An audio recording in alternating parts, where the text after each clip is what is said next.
Praise the lord. 22వ కీర్తన 5వ వచనం. వారు నీకు మొర్రపెట్టి విడుదల నొందిరి, నీ యందు నమ్మిక ఉంచి సిగ్గుపడకపోయిరి. ప్రభువు ప్రార్థన ఆలకించువాడని 65వ కీర్తనలో మనం చూస్తాం. దేవునికి మొర్రపెట్టుట ద్వారా మనకి ఆయన నుండి ఖచ్చితంగా జవాబు వస్తుంది. ఆయన యందు నమ్మిక ఉంచుట ద్వారా మనం దేనికి సిగ్గుపడన అవసరం ఉండదు.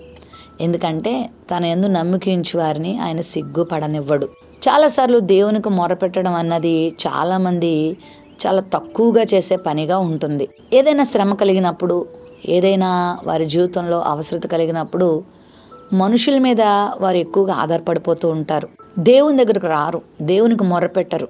నిజమైన ఆత్మీయులు, తెలివైన వారు ఎవరంటే దేవునికి మొరపెట్టేవారే, దేవుని మీద ఆధారపడేవారే. చాలా మంది అనుకుంటారు దేవుడు కనబడట్లేదు కదా, కనబడని దేవునికి మొరపెట్టుకుంటే మన పనులు ఎలా అవుతాయండి, కనబడే మనుషులను ఆశ్రయిస్తే పనులు అవుతాయి కదా అనుకుంటారు. ఈ వాక్య ప్రకారంగా మనం గనక విశ్వసిస్తే, మనము ఈ వాక్యాన్ని నమ్మితే ఖచ్చితంగా దేవుని నుండి జవాబు పొందుతాం. బైబిల్ గ్రంథంలో ఎంతో మంది దేవుని బిడ్డలు మొర్రపెట్టి దేవుని నుండి గొప్ప జవాబులు పొందారు, విడుదల పొందారు. వారి జీవితంలో స్వస్థత పొందారు, వారి జీవితంలో ఆదరణ పొందారు, వారి జీవితంలో జయ జీవితాన్ని పొందారు, శత్రువుల మీద విజయం పొందారు. దేవుని యందు నమ్మిక ఉంచటం ద్వారా భయంకరమైన శ్రమల నుండి వారు బయటపడ్డారు, భయంకరమైన అగాధ జలములను దాటగలిగారు విశ్వాసంతో.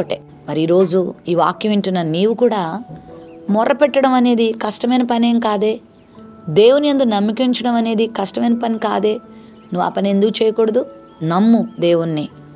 మనుషుల మాటలు నీకు రోజు వినబడుతూనే ఉంటాయి, నీ చెవుల్లో గింగురమంటూ ఉంటాయి. అవి నమ్మి అనవసరంగా నీ జీవితాన్ని శ్రమల వలయంలో ఇంకా చిక్కించుకోవద్దు. దేవుని మాటను నమ్ము. ఇది సత్యవాక్కు, ఇది దేవుని మాట, నిజమైన మాట. దేవుడు ఉన్నాడు, యేసుక్రీస్తు లోకానికి వచ్చాడు, నేను నా కొరకు ప్రాణం పెట్టాడు. ఆయన శక్తి ఇంకా భూమి మీద అపరిమితంగా ఉంది. పరిశుద్ధాత్మ దేవుని కార్యాలు భూమి మీద జరుగుతున్నాయి.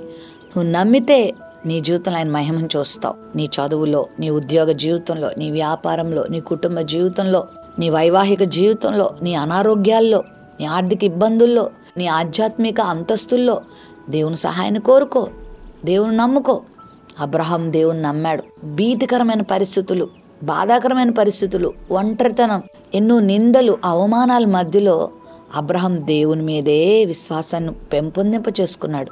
ఒకానొక రోజున బలమైన కార్యాన్ని తన జీవితంలో చూశాడు. నువ్వు కూడా అదే విశ్వాసాన్ని దేవుని మీద పెట్టుకో. సాతాను మాట వినకు, లోకస్తుల మాట వినొద్దు, దేవుని మాట విను. దేవుని మాట మీద నమ్మిక ఉంచు, గొప్ప విడుదల పొందుతావు, దేవుని కార్యాన్ని చూస్తావు. ప్రేమ నమ్మకం కలిగిన మా తండ్రి, నీకు మొర్రపెట్టి నీ యందు నమ్మిక ఉంచి మేమెవ్వరం సిగ్గుపడం ప్రభువా. మరి ఇదిగో నీ బిడ్డలు నీ యందు నమ్మిక ఉంచే కృప దయచేసి వారి పరిస్థితుల్లో విజయాన్ని చూచుటకు సహాయం చేయమని యేసు నామములో ప్రార్థిస్తున్నాం తండ్రి, ఆమెన్.